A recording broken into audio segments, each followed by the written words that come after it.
I'd like to share with you the reason that I decided to adopt. When I was young, I decided that if I got married and if I had children, I'd adopt half. I grew up in the 1960s and I could see the chaos the world was in.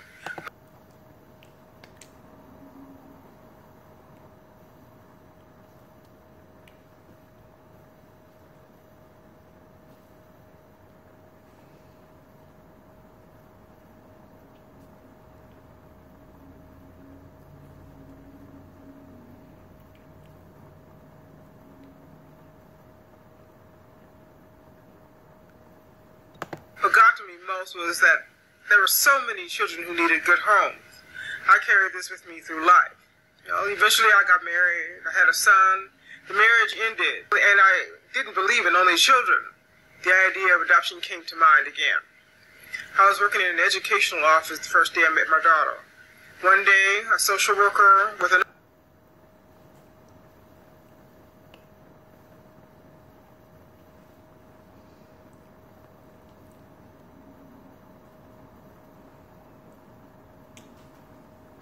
woman came to the office, the cutest little girl I'd ever seen, to register for class. It just so happened this little girl was deaf. She was 2.5 years old and had cute little pigtails on either side of her head and such a curiosity about her. She only knew a few signs, basically no language exposure, but you could see by the light in her eyes that she was very aware that she was the subject of our discussion. But while we were waiting there, my supervisor, who was also deaf, came out of her office. She greeted the visitors, then walked past me and she signed, "Find out more information about the little girl, her age, her race, that kind of thing." I agreed and I began questioning the social worker. I found out the little girl was 2.5, free to adopt, and was biracial. Her mom was white.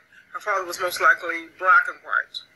I relayed this information to my supervisor and she said thanks, but no thanks, and walked into her office.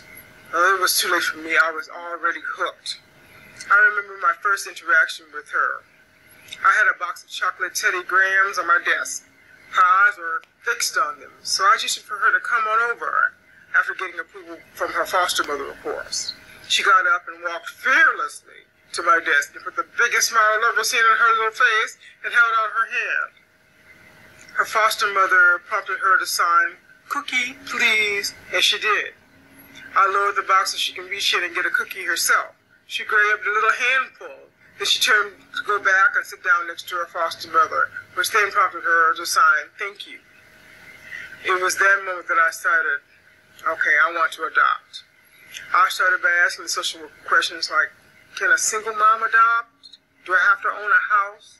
What kind of expenses are involved? That kind of thing. She patiently answered my questions.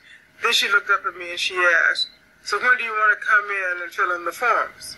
I shortly replied, "Next week." I set up an appointment then and there. The following week, I went into the Department of Social Services, and the social worker gave me a folder and asked me to read the profile of the little girl. I noticed behavioral issues right away and told the social worker that was typical for deaf children due to lack of communication, which leads to frustration. The only tools that they have to express this is behavior. Once her communication issues are addressed, she would see behaviors lesson 2. She asked if I was still interested, and I replied, "Well, of course." Then I started the paperwork. Now, at this point, I hadn't realized that there was a national search for parents for her.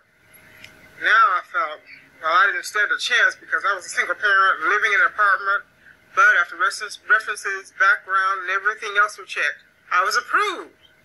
I'll never forget the first and actually only home visit we had. First, let me explain the process. Typically, you have 2 supervised visits in the foster home.